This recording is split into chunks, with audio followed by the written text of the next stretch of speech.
Corona virus का दिल से जुड़े कॉम्प्लिकेशंस में कितना अहम और बड़ा रोल है, आज इस खास पेशकश में इस पर बात करेंगे। क्या कोरोना दिल को बीमार कर रहा है? क्या जिन्हें दिल की कोई बीमारी नहीं है वो भी कोरोना संक्रमित होने के बाद दिल के रोगी हो सकते हैं? और सबसे बड़ी बात कि क्या कोरोना से उबरने के बाद भी हार्ट अटैक का खतरा मंडराता रहता है? हाल ही में कोरोना मरीजों के हार्ट अटैक के कई मामले सामने आने के बाद हर किसी के जहन में यही सवाल है। इन तमाम सवालों पर हम हमारे मेडिकल एक्सपर्ट से चर्चा करेंगे, लेकिन शुरुआत करते हैं इस रिपोर्ट के साथ।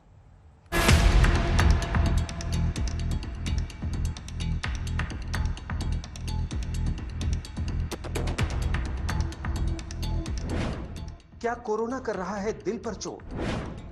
क्या कोरोना से हो रहे हैं हार्ट फेल? क्या है कोरोना का दिल का मामला?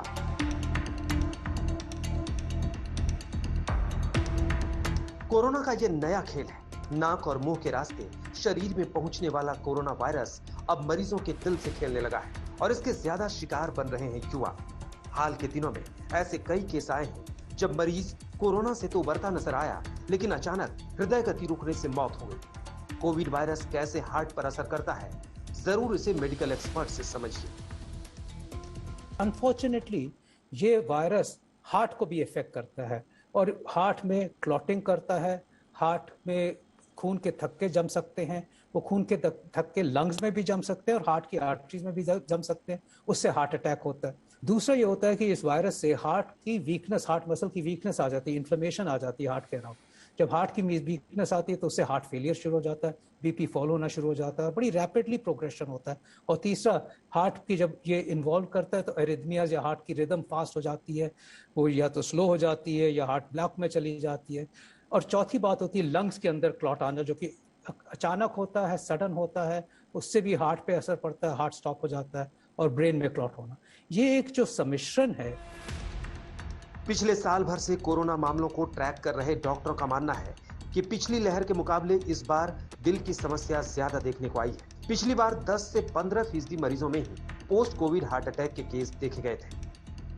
अब इस टाइम हमने क्या देखा है कि कितने युवा, जो क्योंकि हमारे को रेफर भी होते हैं बाहर से, हमारे अपने भी पेशेंट्स हैं, कि उनके ऊपर जो इन्फ्लेमेशन हुआ वो इतना भयंकर था कि हार्ट के ऊपर भी बहुत सीवियर इफेक्ट पड़ा जिस इन्फ्लेमेशन से, जिसको मायोकार्डाइटिस कहते हैं। और हार्ट की पंपिंग जो है कई लोगों में 20-25% तक आ गई और सडनली वो फ्लैश पल्मोनरी एडीमा, जिसमें लंग्स के अंदर पानी भर जाता है, वो फ्लैश पल्मोनरी एडीमा हुआ। इमीडिएटली उनको वेंटिलेटर पे जाना पड़ रहा है और कई लोगों की जान चली गई इसी प्रोसेस में। तो ये बहुत ही चिंताजनक बात है कि क्यों ऐसा हो रहा है। एक्सपर्ट्स के मुताबिक कोरोना के संक्रमण से दिल की मांसपेशियां कमजोर पड़ने लगती हैं। इससे धड़कन की गति प्रभावित होती है और ब्लड क्लॉटिंग की समस्या असामान्य रूप से उत्पन्न होने लगती है। सवाल ये है कि कितना बड़ा है ये खतरा, कैसे बच सकते हैं इस खतरे से हम? बने रहिए हमारे साथ, आपके हर सवाल का जवाब देने के लिए आज तक पर मौजूद है मेडिकल एक्सपर्ट। आज तक ब्यूरो। तो सभी मेडिकल एक्सपर्ट इस वक्त चर्चा के लिए हमारे साथ जुड़ गए, उनका तारुफ आपसे करा देते हैं। हमारे साथ डॉक्टर भरत गोपाल जी हैं, senior consultant pulmonologist, Fortis hospital. Doctor Ajay Kaul हैं, cardiac surgeon, chairman BKL super speciality hospital. Doctor Manoj Kumar जो कि कार्डियोलॉजिस्ट हैं मैक्स हॉस्पिटल में, और साथ ही डॉक्टर संदीप वोहरा जी जो कि साइकेट्रिस्ट हैं। आप सभी का सर बहुत बहुत स्वागत है आज तक पर। सबसे पहले डॉक्टर साहब, अजय जी आपका रुख करते हुए, 3 स्टेजेस में हम बांट देते हैं और इस वायरस को बेहतर तरीके से समझने के लिए और इसके ब्रेकडाउन के लिए इन 3 स्टेजेस में मैंने दरअसल इस चर्चा को बांटा है। पहला स्टेज है जो बचाव की स्टेज है, उस पर काफी चर्चा हो चुकी है कि कैसे हम इस वायरस से बचें, कैसे रोकथाम की जाए। सेकेंड स्टेज यानी कि ट्रीटमेंट, जब आप एक बार पॉजिटिव हो जाते हैं या तो होम आइसोलेशन के जरिए या फिर अस्पताल में भर्ती होकर आप ट्रीटमेंट करते हैं, वो डॉक्टर्स के हाथ में होता है। कुछ हद तक कई पॉइंट सामने रखे गए हैं कि कैसे आप ट्रीटमेंट करें। लेकिन थर्ड स्टेज यानी कि रिकवरी स्टेज, उस पर यह चर्चा फोकस्ड रहेगी, क्योंकि हम ये जानना चाहते हैं कि जो लोग घर में ट्रीट हो रहे हैं या फिर अस्पताल में हैं और आरटीपीसीआर रिपोर्ट उनकी नेगेटिव आ चुकी है, इस रिपोर्ट के नेगेटिव आने के बावजूद भी क्या सावधानी बरतनी चाहिए?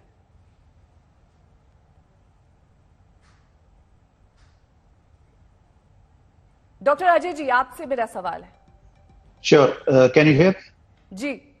हाँ, देखिए, पहला चीज हमें ये समझना है, this is different from the routine virus, जिसमें कि पहले इतनी इन्फ्लेमेशन वगैरह नहीं होती थी, लेकिन अब जो ये नया स्ट्रेन वायरस का है, it is affecting A severe, जिसको हम कहते हैं इन्फ्लेमेटरी स्टॉर्म, जिसकी वजह से हार्ट अफेक्ट होता है, and it is very well known that it affects heart. Now let me divide this talk into two categories. One is those जिनकी की हार्ट की अंडरलाइंग प्रॉब्लम है. जिन पेशेंट्स को ऑलरेडी हार्ट की अंडरलाइंग प्रॉब्लम है, आपको ये समझना चाहिए कि वो स्ट्रेस को बहुत ज्यादा टॉलरेट नहीं कर सकते हैं. देखिए, हम ये टीवी पे बहुत बार देखते हैं कि यू शुड नॉट वरी, अगर आपकी ऑक्सीजन सैचुरेशन कम हो रही है, hold on for some time, but not for patients who have underlying heart problem. क्योंकि इन लोगों को अगर इनकी ऑक्सीजन सैचुरेशन एक क्रिटिकल लेवल से कम हो जाती है, they can't tolerate and patient goes into, जिसको हम एरिथमिया बोलते हैं, सडनली हार्ट इरेगुलर हो जाता है, इनको हार्ट अटैक आ जाता है. दूसरा एक चीज है, सिम्टम्स आर वेरी इंपॉर्टेंट. कुछ पेशेंट्स ऐसे हैं जिनको कि कोई हार्ट का प्रॉब्लम नहीं है, उनको कोई प्रॉब्लम नहीं है, लेकिन जो इन्फ्लेमेशन होता है, जिसको हम कहते हैं साइटोकाइन स्टॉर्म, जिसकी वजह से हार्ट सडनली इन्फ्लेम हो जाता है और मायोकार्डाइटिस हो जाता है, इसमें एरिथमिया के चांसेस बढ़ जाते हैं, इसमें हार्ट फेलियर के चांसेस बढ़ जाते हैं, और ये वो पेशेंट्स होते हैं जो कि घर में ट्रीट नहीं हो सकते हैं. अगर मैं ये कहूंगा कि लोगों को बहुत केयरफुल रहना है उन पेशेंट्स, देखिए अगर किसी को लंग का प्रॉब्लम है या डायबिटीज है, ये they can withstand problems for quite some time, low oxygen levels. लेकिन जिन लोगों को हार्ट का ऑलरेडी अंडरलाइंग प्रॉब्लम है, या उनको कुछ सिम्टम्स होते हैं, जैसे बार बार उनको लग रहा है कि हार्ट रेट फास्ट हो रही है, या उनको लग रहा है कि जैसे वो बैठे हैं और खड़े हो रहे हैं, इसको हम कहते हैं पोस्चरल हाइपोटेंशन, जो कि एक पॉट करके एक डिजीज होती है, postural hypotension caused by tachycardia syndrome. In patients को अगर चक्कर आ रहा है, चेस्ट में पेन हो रहा है, they should immediately go and seek, immediately hospitals के तरफ जाना चाहिए. क्योंकि आजकल प्रॉब्लम ये है, आप ये बोल सकते हैं कि आपने घर में इलाज करवाइए, लेकिन जब आप हॉस्पिटल्स जाना चाहें और आप बेड देखना चाहें या ऑक्सीजन लेना चाहें, वो तो मिलता नहीं है. So this is a very serious problem. हमें इसको कैसे टैकल करना चाहिए, ये देखना बहुत जरूरी है. नॉट ओनली एडल्ट्स में, आप ये बोल रहे थे कि यंगर पेशेंट्स में इन्वॉल्व, मैं तो ये कहूंगा बच्चों में एक आजकल प्रॉब्लम हुई है, जिसको हम बोल रहे हैं कि मल्टी ऑर्गन इन्फ्लेमेटरी सिंड्रोम, जिसमें इवन छोटे बच्चों को हार्ट का प्रॉब्लम हो रहा है, और ये सडन डेथ का रीजन होता है. तो एक चीज समझना बहुत जरूरी है कि जो ये इन्फ्लेमेशन है, ये हार्ट को इतनी बुरी तरह से अफेक्ट करती है. जिन लोगों को रिस्क फैक्टर्स है, they have to be careful. जिनको अंडरलाइंग डिजीज है, they have to be very careful. और इनको हम उस कैटेगरी में नहीं रख सकते हैं कि आप जब आपकी सैचुरेशन कम हो तब आप हॉस्पिटल के बारे में सोचिए.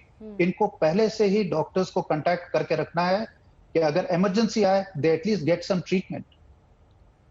डॉक्टर भरत भी हमारे साथ जुड़े हुए हैं, कार्डियोलॉजिस्ट हैं मैक्स अस्पताल में. डॉक्टर भरत, जिस तरीके से डॉक्टर अजय ने इसे सिंप्लीफाई किया, उन्होंने कहा कि अगर आपको पहले से हार्ट कंडीशन है तब आपको किन बातों का ध्यान रखना चाहिए, आपको नहीं है तब किन बातों का ध्यान रखना चाहिए. लेकिन आपसे मैं समझना चाहूंगी कि यंग पेशेंट्स में क्यों हार्ट अटैक के मामले सामने आ रहे हैं. ये लोग RT-PCR रिपोर्ट में नेगेटिव आते हैं, घर चले जाते हैं, उसके बाद हार्ट में दिक्कत आती है, हार्ट फेलियर होता है और अचानक मौत हो जाती है. क्या वजह है इसकी, कैसे इससे बचे? क्योंकि घर वाले और उनके परिजन ये नहीं समझ पा रहे हैं कि कब अप्रोप्रिएट टाइम है उन्हें डिस्चार्ज का, या फिर ये समझा जाए कि वो पूरी तरीके से ठीक हो चुके हैं. कैसे इस बात पर मोहर लगेगी? आई थिंक नेहा, थोड़ा सा कंफ्यूजन. मैं पल्मोनोलॉजिस्ट हूँ, शायद एक क्वेश्चन आपका डॉक्टर मनोज के लिए है, जो कार्डियोलॉजिस्ट मैक्स से हैं. तो आई लेट मनोज आंसर के लिए मेरा ये सवाल. ठीक है, मैं वो इस सवाल को ले रहा हूँ. ऐसा है कि सबसे पहले मैं ये बताऊं कि ये RT-PCR निगेटिव हो जाने का मतलब ये नहीं है कि आपकी कोविड की जो है वो बीमारी खत्म हो गई है. ये आपकी इन्फेक्टिविटी को केवल शो करता है. दूसरी, आपको हार्ट कैसे इन्वॉल्व होता है, इसमें 4 चीजें मैं आपको गिन के बता देता हूँ. कि जैसे इसका जो बाइंडिंग रिसेप्टर्स है, ACE2 रिसेप्टर्स जो है वो हार्ट में भी होता है. तो एक तो साइटोकाइन स्टॉर्म, जैसा डॉक्टर कॉल भी बता रहे थे, उसके वजह से मायोकार्डाइटिस होता है. दूसरी चीज है कि जैसे जो हृदय की धमनियां होती है, जिनको हम लोग कॉरोनरी आर्टरीज बोलते हैं, उसकी लाइनिंग भी जो होती है वो भी ACE2 रिसेप्टर्स होती है. तो वहां पे ये काम करके इस लाइनिंग को ब्रेक कर देता है. और ये इंडोथेलियल लाइनिंग बोलते हैं इसको। ये बहुत इंपॉर्टेंट है कि आपके नसों में खून का थक्का न जमे। तो इस इरोजन की वजह से आपके नसों में थक्का बनता है, तो इससे हार्ट अटैक की संभावना बढ़ जाती है, हार्ट अटैक या एक्यूट कॉर्नरी सिंड्रोम। तीसरी चीजें जानलेवा जो हार्ट की जो रिदम है वो खराब हो जाती है, जानलेवा रिदम डेवलप होती है जिसको मैलिग्नेंट एरिथमिया कहते हैं, ये बहुत कॉमन है। चौथी चीज जो इम्पोर्टेंट है कि हार्ट फेलियर, क्योंकि ओवरऑल हार्ट का फंक्शन जो है वो कम हो जाता है। तो इस तरह की 4 चीजें हमें कोविड-19 में देखने को मिल रही है। खास करके इस नए स्ट्रेन में देखा जा रहा है कि ये कोगुलेबिलिटी जो है, जो थक्के बनने की प्रक्रिया है वो बहुत ज्यादा हो रही है, चाहे हार्ट में हो चाहे लंग्स में हो। तो जब ये कॉर्नरी आर्टरीज में होता है तो हार्ट अटैक होता है। ऐसे में मैं कहूंगा कि बहुत बार ऐसा होता है कि लोग एंटीकोगुलेंट पे नहीं होते हैं या सिम्टम्स इग्नोर कर दिए जाते हैं। जैसे चेस्ट डिस्कम्फर्ट अगर आपको कोविड के दौरान होता है, वो 5वां दिन हो 7वां दिन हो, तो ये क्योंकि आप देखिएगा अगर इसमें कि 65% पेशेंट जो क्रिटिकली होते हैं, मायोकार्डियल जो कार्डियक मार्कर्स होता है जिसको हम लोग मेडिकल में ट्रोपोनिन आई बोलते हैं, वो बढ़ा मिलता है। तो इसका मतलब some sort of cardiac injury या हार्ट की इंजरी तो हर पेशेंट्स में होती है, माइल्ड केसेस में कम होती है, अराउंड 12 से 14। सीवियर केसेज है उसमें 60% होती है। तो अब ऐसा है कि अगर आपको चेस्ट में रेट्रोस्टर्नल कोई भी पेन जो जॉ में, तो इसको इग्नोर नहीं करना है, क्योंकि इस बार हम देख रहे हैं पिछले 3 दिनों में मैंने 4 हार्ट अटैक की, इसमें से 3 कोविड पॉजिटिव को कोई कोविड के लक्षण कवर कर चुके थे महीने से। इसका मतलब ये जो कोगुलेबिलिटी है, हाइपर कोगुलेबिलिटी और ये जो इंजुरी जो डेवलप होती है ब्लड वेसल्स के लाइनिंग में, ये बहुत दिन तक परसिस्ट करती है। तो एंटीकोगुलेंट्स का कोर्स थोड़ा लंबा रखना पड़ता है। दूसरी चीज है कि अर्ली इसमें इंटरवेंशन की जरूरत है। किसी को छाती में दर्द हो रहा है तो उसको ऐसे मत समझिए कि दवा खाने की वजह से, क्योंकि बहुत सारी चीजें हैं जो दवाइयों की वजह से भी, जैसे स्टेरॉइड्स वगैरह देते हैं उसके वजह से रिफ्लक्स एसोफेजाइटिस हो जाती है या गैस्ट्राइटिस हो जाता है, स्टोमक में छीलन होती है, उससे भी नॉन स्पेसिफिक चेस्ट पेन होते हैं। बट मुझे लगता है कि हर पेशेंट जिसको रेट्रोस्टर्नल छाती के बीचों बीच चेस्ट पेन हो रहा है, दोनों आर्म्स में जा रहा है, उनको अपना ईसीजी कराना चाहिए। और ईसीजी के तुरंत उपरांत अगर शंका लगती है, क्योंकि बहुत बार ऐसा होता है कि फर्स्ट फ्यू आवर्स में ईसीजी नॉर्मल भी आती है, तो उनका इकोकार्डियोग्राफी करके देखना चाहिए। क्योंकि एक और चीज है जिसको स्ट्रेस कार्डियोमायोपैथी बोलते हैं, जिसमें कि नसें ब्लॉक नहीं होती है बट हार्ट का फंक्शन, ग्लोबल फंक्शन जो हार्ट की पंपिंग कैपेसिटी होती है वो कम हो जाती है, जिसको स्ट्रेस कार्डियोमायोपैथी या टाकासुबो कार्डियोमायोपैथी। ठीक है, लौटूंगी मैं आपके पास। डॉक्टर भरत का भी रुख कर लेते हैं। डॉक्टर भरत, आपसे समझना चाहेंगे ऑक्सीजन कॉन्सेंट्रेटर जिसकी इस वक्त भारी डिमांड है और हमने देखा है कि कैसे लोग इस वक्त जूझ रहे हैं एक ऑक्सीजन कॉन्सेंट्रेटर के लिए, किन लोगों के लिए आप रेकमेंड करेंगे पोस्ट रिकवरी घर में एज स्टैंड बाय रहे? कौन से वो पेशेंट्स हैं जिन्हें इनकी जरूरत पड़ सकती है? और साथ ही एक और चीज पर मैं आपसे जानकारी लेना चाहूंगी कि अगर चेस्ट डिस्कम्फर्ट है, कैसे डिसाइफर करें आप ये कि ये हार्ट रिलेटेड है या लंग रिलेटेड है? आपने काफी अच्छे सवाल पूछे और ये अलग अलग से इनका धीरे से जवाब देना पड़ेगा। देखिए, हम अब ये पिछले 1-1.5 साल में ये जान गए हैं कि कोविड एक तो सिर्फ लंग्स की बीमारी नहीं है, ये मोर और लेस पूरे बॉडी को इन्वॉल्व करती है। जैसे हमारे सहयोगियों ने बताया हार्ट को, और हार्ट ही नहीं, पूरे ये शरीर की ही बीमारी है। Lot of neurological problems are also occurring and there is something called as long COVID, यानी कि कुछ कोविड के पेशेंट्स रिकवरी के दौरान 2 महीने 3 महीने तक भी कुछ ना कुछ सिम्टम्स के साथ वापस आते रहते हैं, कुछ ना कुछ कॉम्प्लिकेशंस के साथ वापस आते रहते हैं। यही नहीं, ये एक इम्पॉर्टेंट चीज ये है कि हमें विजिलेंट रहना है, हमें सोचना है कि बाद में प्रॉब्लम हो सकती है। बहुत बार हमने देखा है जैसे ही 14, 15, 16 दिन होते हैं पेशेंट्स फॉलोअप बंद कर देते हैं, पेशेंट्स बिल्कुल बेफिक्र हो जाते हैं कि हमारा कोविड खत्म हो गया। तो ऐसा नहीं है, जैसे डॉक्टर मनोज बता रहे, डॉक्टर कौल बता रहे, बहुत बार रिकवरी पीरियड में भी क्योंकि ये क्लॉट बनने की जो टेंडेंसी है वो आगे भी रह सकती है, तो हाई रिस्क इंडिविजुअल्स अलग अलग प्रॉब्लम से आ सकते हैं। जैसे आपने चेस्ट डिस्कम्फर्ट बोला, ये हार्ट अटैक ही नहीं, कभी कभी लंग्स का जो अटैक जिसको हम पल्मोनरी एम्बोलिज्म कहता है, उसके साथ भी पेशेंट वापस आता है चेस्ट पेन के साथ। तो ये हमें उनको बताना पड़ेगा कि अगर आपको चेस्ट पेन हो रहा है तो आपको अपने डॉक्टर से सलाह लेनी है और अप्रोप्रिएट टेस्टिंग करानी है, उसको नजरअंदाज नहीं करना। दूसरी चीज आपने पूछी कि ऑक्सीजन कॉन्सेंट्रेटर्स, देखिए ऑक्सीजन कॉन्सेंट्रेटर्स आज की डेट में तो आपको पता ही है कि कितनी मुश्किल से ऑक्सीजन का इंतजाम हो रहा है, पर पोस्ट कोविड में जहां हम पेशेंट्स को डिस्चार्ज कर रहे हैं क्योंकि हमारे पास बेड्स बहुत नहीं है, लो फ्लो ऑक्सीजन पे 1, 2, 3 लीटर पे, उन लोगों को तो ऑक्सीजन कॉन्सेंट्रेटर इंतजाम करके ही हम भेजते हैं, क्योंकि उनको ऑक्सीजन हो सकता है कुछ टाइम तक, कभी कभी 4 से 6 हफ्ते एक्स्ट्रा जरूरत पड़ती है जब तक रिकवरी पूरी नहीं होती। अच्छी चीज ये है कि कुछ दवाइयां हैं, कुछ रिहैबिलिटेशन मैनूवर्स हैं, फिजियोथेरेपी हैं, ब्रीदिंग एक्सरसाइजेस हैं। पिछले साल तो जो कोविड आया था, मैक्सिमम नंबर ऑफ पेशेंट्स जो ऑक्सीजन पे घर गए थे वो धीरे धीरे रिकवर कर गए थे। तो ये एक अच्छी चीज थी कि उस टाइम पे हमें पता नहीं था कि ये पेशेंट रिकवर करेंगे या नहीं करेंगे जब हमने उनको ऑक्सीजन पे भेजा, पर 2 से 3 महीने 4 महीने में majority of patients actually recovered. तो ये चीज जाननी जरूरी है, क्योंकि हमें बहुत भय होता है जब हम अपने रिश्तेदारों को घर लेके जाते हैं कि ऑक्सीजन पे घर जा रहा है, ऑक्सीजन क्या होगा आगे। जरूर हमें ध्यान रखना है, पर हमें ये भी साथ में जानना है कि मोस्टली पेशेंट्स रिकवर कर जाते हैं। फिजियोथेरेपी, अच्छी डाइट, ब्रीदिंग एक्सरसाइजेस और धीरे धीरे अपने डॉक्टर की सलाह लेके ऑक्सीजन को कम करना, आई थिंक ये सारी चीजें यानी कि अगर आप हम ये कह रहे हैं कि करेंगे फॉलो अप तो करना काफी सारे बेहद पेशेंट जरूरी है, सिर्फ आरटीपीसीआर रिपोर्ट नेगेटिव आना ही काफी नहीं है, उसके बाद भी अपना ध्यान रखना है। देश के सबसे बड़े अस्पताल एम्स के डायरेक्टर रणदीप गुलेरिया ने भी तीसरी लहर को लेकर फिक्र जाहिर की है। देश पहली लहर झेल चुका है, दूसरी लहर से जूझ रहा है, तीसरी लहर में क्या कुछ होगा? Rate of rise of case जो है वो बहुत रैपिड है और इसलिए हेल्थ केयर सिस्टम पे बहुत स्ट्रेन पड़ रहा है। उन केसेस को कम करने के लिए एक स्ट्रैटेजी बनानी जरूरी है जिससे चेन ऑफ ट्रांसमिशन को हम रोकें।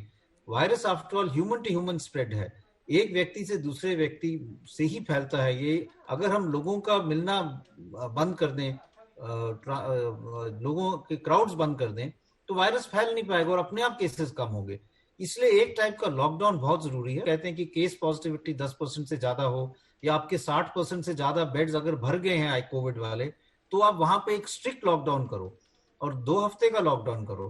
वीकेंड लॉकडाउन करने का कोई फायदा नहीं है, क्योंकि जो आप बीच में टाइम देते हो मिलने के लिए, उससे तो केसेस फिर फैलेंगे। नाइट कर्फ्यू का कोई फायदा नहीं है। रात को आपने पार्टीज नहीं अलाउ की लेकिन दोपहर को पार्टीज अलाउ कर दी, तो एक ही बात हो गई। तो इसलिए strict lockdown for at least 2 weeks. सभी खास मेहमानों का परिचय एक बार फिर से आपसे करा देते हैं। डॉक्टर भरत गोपाल हमारे साथ जुड़े हुए हैं, सीनियर पल्मोनोलॉजिस्ट है फोर्टिस अस्पताल। साथ ही हमारे साथ जुड़े हुए हैं डॉक्टर अजय कौल, कार्डियोलॉजिस्ट है BLK super speciality hospital. Doctor Manoj Kumar, cardiologist, senior director और हेड कार्डियोलॉजी मैक्स अस्पताल। और डॉक्टर संदीप वोरा, साइकियाट्रिस्ट हैं। सबसे पहले डॉक्टर अजय, आपका रुख करते हुए, क्योंकि लगातार ये कहा जा रहा है कि ये वायरस म्यूटेट हो रहा है, इसका फॉर्म बदल रहा है, इसके लक्षण बदल रहे हैं, तभी हम दूसरी लहर में जो चीजें अपने इर्द गिर्द देख रहे हैं उसकी तैयारी कहीं ना कहीं मिसिंग है, ये सब हम जानते हैं। लेकिन अब तीसरी लहर की तैयारी कैसे की जाए, ये मेरा पहला सवाल। दूसरा सवाल आपसे ये कि आजकल हर पेशेंट के जो रेकमेंडेशन होती है डॉक्टर की, उसमें रेमडेसिविर की डोज ली जाती है। रेमडेसिविर लेने के वक्त किस तरह की सावधानियां बरतनी होती हैं, किसे रेमडेसिविर दिया जाता है, किसे नहीं दिया जाता है, और साथ ही जिस तरीके से रेमडेसिविर की अब कालाबाजारी हो रही है, इसके ऑल्टरनेट भी सुझाए जाते हैं क्या? देखिए, एक चीज वी हैव टू अंडरस्टैंड। पहला, इस सेकेंड वेव से हम आगे निकलें तो हम थर्ड वेव की बात करते हैं। We are so badly prepared for this second wave. अभी मुझे समझ में नहीं आ रहा है कि करना क्या चाहिए, क्योंकि ऑक्सीजन की एक्यूट शॉर्टेज है और ये थर्ड वेव कब आने वाली है, नोबडी नोज अबाउट इट। अब what I would say is, अभी हम थर्ड वेव की बात करते हैं। If we could predict the second wave in time, things would have been different. ये बहुत इजी है और वॉइस है आप बोलना कि थर्ड वेव आने वाली है। Why could we not predict the second wave? और वो कब आने वाली है कोई नहीं बोल सकता है, वो कब आनी हो सकता नहीं आए, who knows about it? तो पहले मिस्टेक ये है कि we were not prepared for the second wave. अब ये है कि let us solve this problem just now instead of talking about the third wave. Why can't we concentrate? Have we dealt with the problem? Oxygen नहीं है, beds नहीं है, कुछ भी नहीं है, what are we talking about? Doctors acute shortage में है, पूरा हॉस्पिटल में पूरे कंट्री में क्राइसिस है। I would say let's not talk about the third wave right away. Let's deal with the second wave, which is a disaster. हमें अभी problems है. We have not solved our second wave problems. Oxygen नहीं है, कुछ भी नहीं है हमारे पास अभी. And second thing is, prediction was very, very important, which we missed. And second thing is let's not waste our time. ये जो स्टेट सेंटर को बोलता है, सेंटर स्टेट को बोलता है, let's not get into this. We have to get vaccination from wherever we can. Oxygen, बल्कि we have to understand. देखिए एक चीज है, if we need strong administration at this time to deal with this crisis, and let me tell you categorically, अगर हम second wave को अच्छी तरह से डील करते हैं, बहुत कम चांसेस हैं थर्ड वेव आने के. सेकेंड वेव क्यों आया?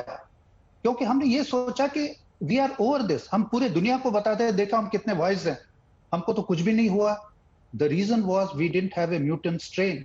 जो यूरोप में in spite of best infrastructure they failed, they had a miserable time. इसका रीजन ये था कि उनके पास बहुत स्ट्रॉन्ग अजीब किस्म का म्यूटेंट वायरस था. हमारे पास वो चीज नहीं थी, सो वी गॉट अवे. और हमें लगा कि we are very smart, which is wrong. मैं तो ये कहूंगा, let's not discuss this third wave. अगर हम इस सेकेंड वेव को अच्छी तरह से कंट्रोल करते हैं एंड कीप, और जितनी तैयारी हमने अभी करके रखी होती, we wouldn't have had this disaster. तो this is the first thing. और second thing is we have to be prepared for long term. जैसे हम पहले बात कर रहे थे about long term problems of our patients. We have to be prepared. There will be a flood of patients with heart failure coming to us post this COVID problem. Doctor तो मेरा तो ये मनोज, कहना है कि prediction what to do for a third wave, let's first solve the problem of second wave. और वो हम कर नहीं रहे. We need a strong administration who can bring us out of this crisis. Doctor Manoj, आपका रुख करते हुए, क्योंकि जिस तरीके से यहाँ पर डॉक्टर अजय बता रहे थे कि हम अभी दूसरी वेव से ही नहीं निपट पाए हैं, लेकिन कई सारे ऐसी चीजें हैं जिनका कोई थंब रूल नहीं है, जिस पर स्पष्टीकरण नहीं है, अभी भी रिसर्च की जा रही है, ट्रायल एंड एरर चल रहा है. ऐसे में आप स्टेरॉइड्स को लेकर और रेमडेसिविर को लेकर क्या जानकारी देना चाहेंगे? क्या हार्ट फेलियर्स अक्सर स्टेरॉइड इंड्यूस्ड होते हैं? इनकी अलग अलग स्टेजेस क्या होती हैं? किस पेशेंट में इसका किस तरीके से असर होता है? इस पर कोई जानकारी? जी, मैं सबसे पहले तो डॉक्टर कॉल की बात से सहमत हूं कि बहुत बड़ा एंटीसिपेशन फेलियर था सेकेंड वेव में, बट थर्ड वेव की जो म्यूटेंट स्ट्रेन की बात आ रही है, अभी जो N440K का जो आ रहा है आंध्रा या कर्नूल से जो आ रहा है, वो स्ट्रेन भी हो सकता है कि आज की वेव के लिए रिस्पॉन्सिबल हो. आगे आने वाला वेव नवंबर दिसंबर में जैसा बोल रहे हैं आ सकता है, बट उसकी तैयारी होनी चाहिए.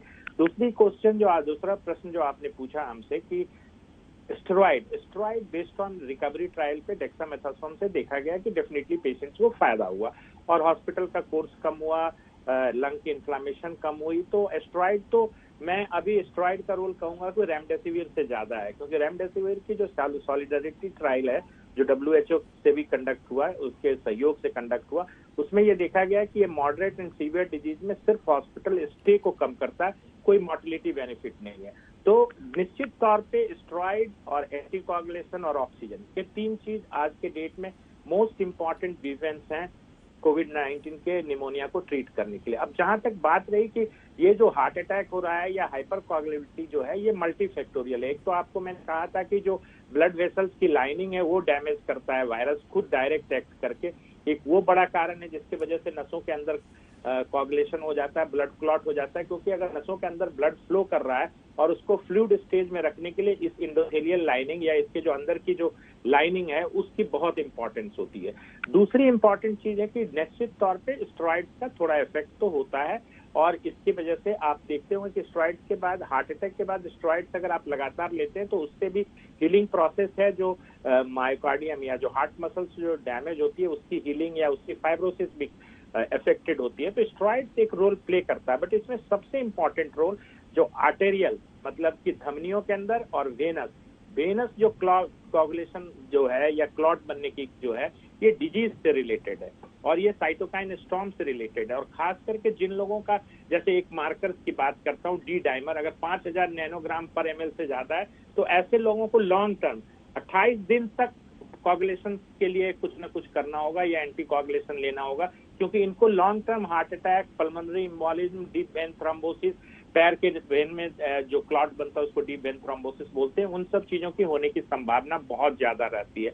और इसलिए मैं कहूंगा कि जिन लोगों को कोगुलेशन का जो पैरामीटर्स है वो ड्यूरिंग कोविड या हॉस्पिटलाइजेशन में बढ़ा हुआ है, उनको 28 दिन तक अगर आप एंटी कोगुलेशन इंजेक्टेबल जो हेपरिन होता है, लो मॉलिक्यूलर वेट हेपरिन वगैरह जो देते हैं, उससे 20% मोर्टिलिटी कम होती है। तो निश्चित तौर पे एंटीकोगुलेशन या ब्लड थक्का को जमने से रोकने वाली दवा का, डेक्सामेथासोन या स्टेरॉइड का डेफिनेट रोल है।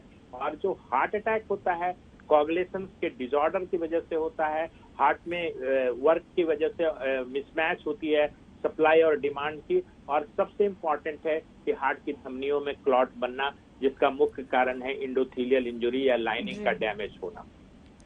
डॉक्टर भरत गोपाल, आपको मैं इस चर्चा में शामिल करना चाहूंगी। डॉक्टर साहब, आपसे यही जानना चाहेंगे कि एक तो मैंने आपसे ऑक्सीजन कॉन्सेंट्रेटर पर डिस्कशन किया, 5 लीटर 10 लीटर कई तरीके के ऑप्शंस मार्केट में हैं, हमारे पेशेंट के लिए कौन सा उपयुक्त रहेगा, ये कैसे तय करें। दूसरा सवाल आपसे मेरा ये कि जब आप HRCT कराते हैं, और कई रिनाउंड डॉक्टर्स ने कहा है कि ये काफी ज्यादा खतरनाक होता है, इसका रेडिएशन बहुत स्ट्रांग होता है, किन केसेस में HRCT कराना चाहिए, यानी कि वो CT स्कैन करें जिससे आपके लंग्स की कंडीशन पता चल सके, और किन केसेस में इससे बचना चाहिए। चलो, आई थिंक दो बहुत महत्वपूर्ण सवाल हैं। पहले CT स्कैन पे आते हैं, क्योंकि पिछले कुछ दिनों में स्पेशली डॉक्टर गुलेरिया की प्रेस कॉन्फ्रेंस के बाद इसके बारे में बहुत अलग अलग तरह के डिस्कशंस हो रहे हैं। आई थिंक लोगों ने ये बात नहीं समझी कि उनका मेन तात्पर्य क्या था। वो क्या रहा है कि लोग अपने आप CT स्कैन कराने के लिए, अपनी लंग्स की कंडीशन देखने के लिए बिना किसी रीजन के CT स्कैन सेंटर्स को क्लॉग अप कर रहे हैं। उसके बाद आप ये मानिए कि इवन अर्ली स्टेज के अंदर अगर आप CT स्कैन कराते हैं तो जो उसमें लंग के रीजन का निमोनिया निकलता है, वो जरूरी नहीं है कि वहां तक रहे, वो एक नेचुरल प्रोग्रेशन है डिजीज का। सो लोग उसको देख के और भयभीत हो जाते हैं, क्योंकि उसमें एक नंबर आता है जो कि एक मॉर्फोलॉजिकल नंबर है, 5, 7, 8, उसको देख के फिर वो हॉस्पिटल भागने लगते हैं। ऑलरेडी हमारे हॉस्पिटल सिस्टम इतने ओवर स्ट्रेस्ड हैं, तो जो मेन मुद्दा था वो ये था कि कृपया करके खुद CT स्कैन ना कराएं। ये एक चीज है। कहाँ कराना है बड़ा क्लियर है। अगर आप आज की डेट में, अगर आपका RT-PCR नेगेटिव आ रहा है और आपके सारे सिम्टम्स कोविड जैसे हैं, आपके घर में 3 लोगों को कोविड हुआ है, तो हम ये मान के चलेंगे कि ये आपको कोविड है, और अब अलाउड है कि हम उस कोविड सस्पेक्ट को पूरा कोविड की तरह ट्रीट करें। अगर हम फिर भी कंफ्यूज हैं as a doctor, as a patient कि क्या हमें कोविड है कि नहीं, हमारा RT-PCR नेगेटिव है, हमारा RT-PCR की हमें डेट नहीं मिल पा रही है 3 दिन के तक, तो CT स्कैन एक इनडायरेक्ट एविडेंस होता है। स्पेशली सर्कमस्टेंसेस जहां इमरजेंसी सर्जरी करनी है, कोई इमरजेंसी प्रोसीजर करना है, हमारे पास रिजल्ट एकदम हाथ में नहीं है, तो ट्राइजिंग के लिए यूज होता है। तीसरी चीज है कि CT स्कैन और कहाँ कराएं। क्या उसके नंबर देख के हम ट्रीटमेंट कर सकते हैं? यूजुअली नो, क्योंकि उसका जो रिफ्लेक्शन है वो आपकी ऑक्सीजन सैचुरेशन पे, वो आपके ब्लड टेस्ट जैसे CRP, D डाइमर पे ऑटोमेटिकली रिफ्लेक्ट करेगा। तो अगर आप एक डॉक्टर की सलाह लेंगे तो वो बिना CT स्कैन के भी आपको ये बता देगा कि अब आपको कौन सी दवाई आगे चाहिए, एडमिशन चाहिए कि नहीं चाहिए। तो ये तो हुआ अक्यूट फेज का।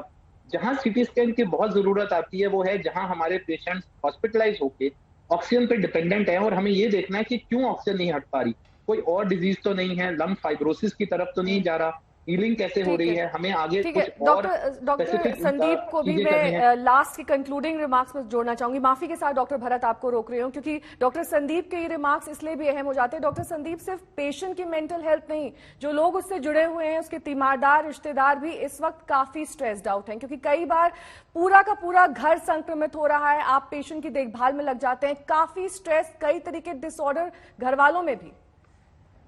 जी बिल्कुल, इसके लिए बहुत जरूरी है समझना कि जो केयर टेकर्स है उनके ऊपर भी स्ट्रेस होता है, तो उनको पहले वो अपना ख्याल रखें, जो कोविड अप्रोप्रिएट बिहेवियर है वो खुद भी फॉलो करें, जैसा जो अगर उनके घर पे ट्रीटमेंट किसी का चल रहा है तो जो प्रिकॉशन देनी चाहिए अपने पेशेंट के साथ जो आइसोलेशन में है वो फॉलो करें। इसके अलावा सबसे ज्यादा जरूरी है कि आपको 24 घंटे कोरोना संबंधित न्यूज पर नहीं बैठना है। आपने हर वक्त व्हाट्सएप पे या बाकी चीजों के जरिए से सिर्फ कोरोना के बारे में ना पढ़ना है ना डिस्कस करना है, ये बहुत जरूरी है। ये ना ओवरलोड हो रहा है, इंफॉर्मेशन ओवरलोड हो रही है। इसके अलावा समझिए, अगर आपको अंदर से नेगेटिविटी आ रही है या आपको किसी की डेथ के बारे में सुन के उदासी आती है तो ये नेचुरल है, ये अबनॉर्मल नहीं है। पर किसी को लगता है कि दिक्कत बहुत ज्यादा बढ़ रही है, उसकी नींद टूट रही है, और या उसको बहुत ज्यादा 24 घंटे वो कोरोना के बारे में सोच रहा है, सोच रही है और हर वक्त चेक कर रहा है कि कहीं उसको दिक्कत तो नहीं है, तो बेझिझक होकर किसी भी मेंटल हेल्थ प्रोफेशनल को ऑनलाइन मैकेनिज्म से कंसल्ट कर लें। आप सभी खास मेहमानों को बहुत बहुत शुक्रिया, क्योंकि ये जानकारी बेहद अहम है। हमारे दर्शकों के लिए भी खास तौर पर अपने स्वास्थ्य का ख्याल रखिए, अपने घर वालों के स्वास्थ्य का ख्याल रखिए और इस संक्रमण को मात देने के लिए एकजुट रहिए।